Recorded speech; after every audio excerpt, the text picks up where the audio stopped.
Well, you guys wanted to know what this year's game was like. Like last year, I made a review on last year's game, and obviously, I didn't want to do a review for this year's game simply because this year's game sucked. Um, my career story was awesome, but the game entirely kept on. Got a lot of crashes, got a lot of bugs, got a lot of fixes. I'm gonna go down the list of what's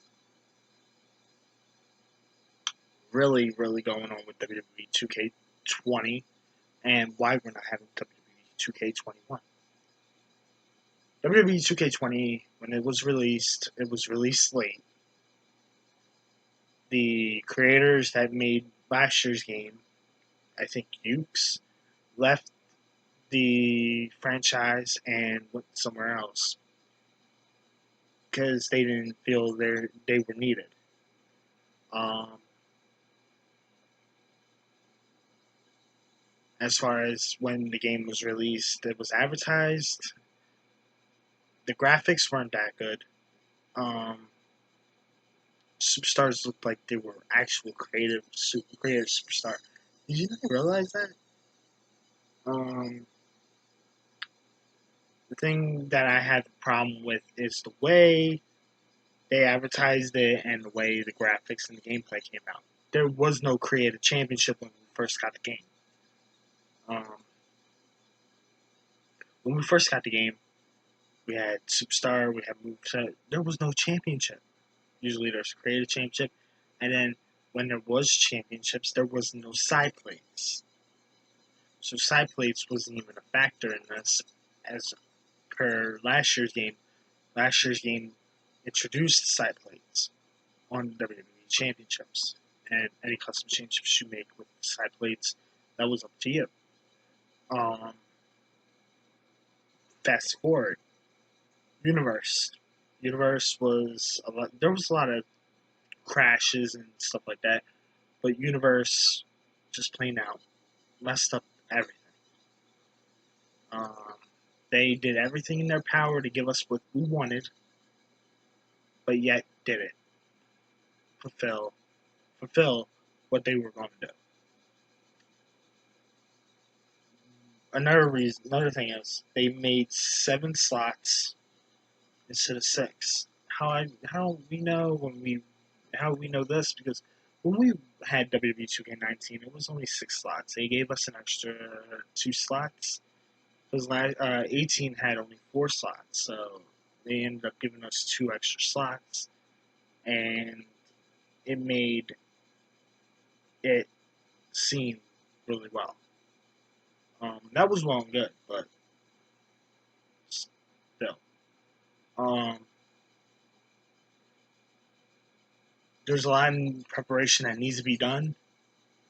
That's why WWE 2K21 is not coming out because WWE 2K21 it was supposed to be released this fall, but now it's been replaced with WWE Battlegrounds. WWE 2K Battlegrounds.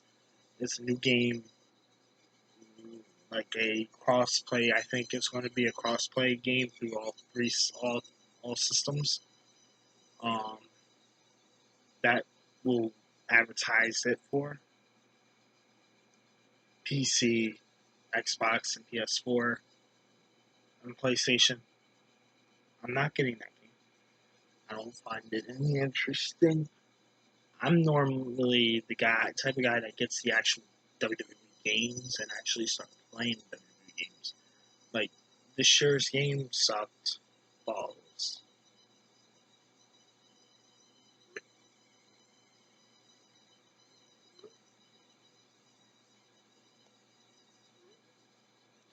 Like I said, fast forward, AEW Double or Nothing. I'm going to put this all in the same video so that way, like it's a news video. AEW Double or Nothing really was good. Really was good. There was no doubt about it. Main event from top to bottom, top finish, top to bottom, start to finish.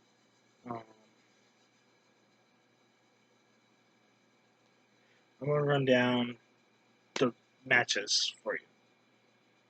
The Best Friends took on Private Party in a tag team match to determine number one contenders to the AEW Tag Team Championships. Now, Best Friends and Private Party, I mean, they put a lot on it. A lot on what they needed.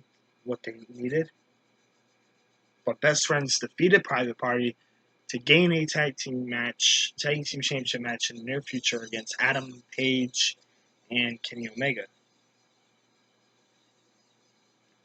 Match was good. Match lasted 15 minutes and 10 seconds. Fast-paced action. It was on the buy-in pre-show thing. So it was pretty good. The first match that actually featured on the card was Casino Ladder match for a future AEW World Championship match against Jon Moxley at Fyter Fest.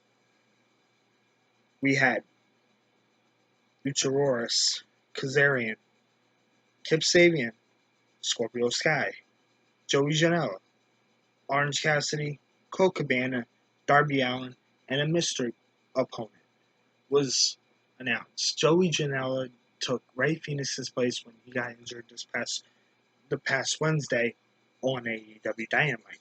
So he was out. The mystery opponent happened to be former TNA World Heavyweight Champion and former TNA X Division Champion Brian Cage. Brian Cage came in, won the thing, and earned his future title shot against Jon Moxley. He was actually signed a few months before the pay-per-view, but he had a torn tricep, so he couldn't compete.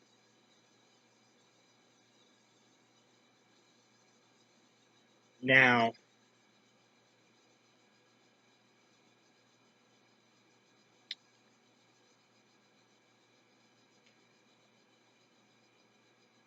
Brian Cage is now going to take on the World Heavyweight Champion, Jon Moxley. I think that's going to be a good match the next pay-per-view coming up. We had a singles match again, pitting MJF taking on Jungle Boy. I didn't really watch most of this match. This was like a burner. Like, I really didn't care. MJF defeated Jungle Boy in 17 minutes and 20 seconds and defeated Jungle Boy. Great high flying, not high flying, but like high paced match. If I'm even going to rate this 3 out of 5 stars. The tournament final for the inaugural AEW TNT Championship. My bad. Let me first off by going ahead and saying for the record, the TNT Championship. I keep saying TNA. The TNT Championship looks like another version of the Universal title, but when they had it on Raw, of course. TNT Championship was presented by Mike Tyson, the Iron Mike Tyson.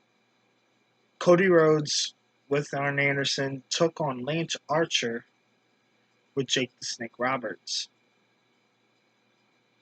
Cody Rhodes took the win here.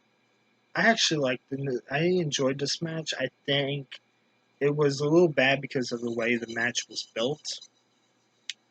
But Cody Rhodes is our first TNT champion going in to AEW Dynamite this upcoming Wednesday. Match was 22 minutes even. So there was a singles match Chris Statlander defeated Penelope Ford with Kip Sabian.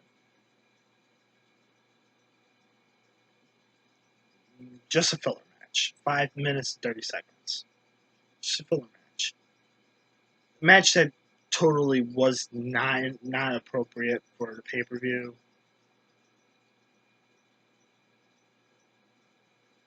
Dustin Rhodes took on Shawn Spears. Dustin Rhodes took a little while coming out to the ring and started beating Nevermind and hit whatever his finisher is and got the win. I think it was inappropriate for kids that were watching because there's a lot of inappropriate things that happened in that scene. I really didn't care. 3 minutes 20 seconds. Akira Shidi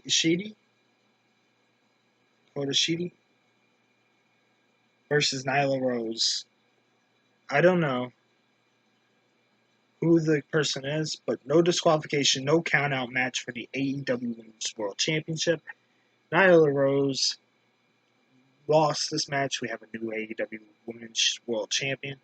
I actually like this match. This match was high-paced, 16-minute match, 16 minutes and 40-second match. It was really good. I liked it. Congratulations to whoever's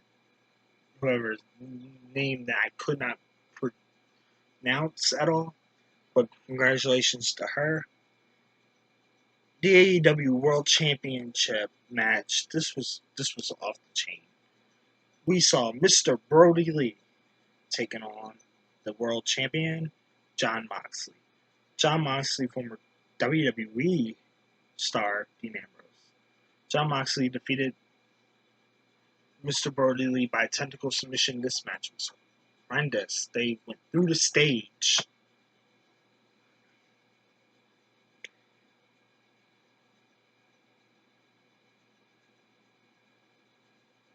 And fell right through the stage. Back and forth action, used in everything that they can. At some point, this match just became a no disqualification match because they kept hitting each other with stuff. So, what kind of singles match is this? Like, you know what I'm saying? Like, it wasn't really a singles match, but it was a great match. Tentacle submission meaning by knockout. And it only lasted 15 minutes and 30 seconds because this match had to come on last. The Stadium Stampede match went 34 minutes in total. Matt Hardy and Elite, Adam Page, Kenny Omega, Matt Jackson, and Nick Jackson took on the Inner Circle, Chris Jericho, Jack Swagger, which is Jake Hager, Sammy Guevara, Santana, and Ortiz. Great match, great build-up. Saw at one point Santana went into the icebox, got locked in the icebox. We saw two different versions of Matt Hardy. Ortiz and Santana got thrown in the pool of reincarnation. It was really good. The match itself, 10 out of 10. 5 out of 5 for stars, but 10 out of 10. The match was great. If I really need to rate this pay-per-view, it would be a 9.5 out of 10 because of the fact that the 6 match on the card really wasn't necessary, really didn't need it, but I hope you guys enjoyed this video. Please leave a like, comment, share, and subscribe, and I'll see you guys in the next video. Peace.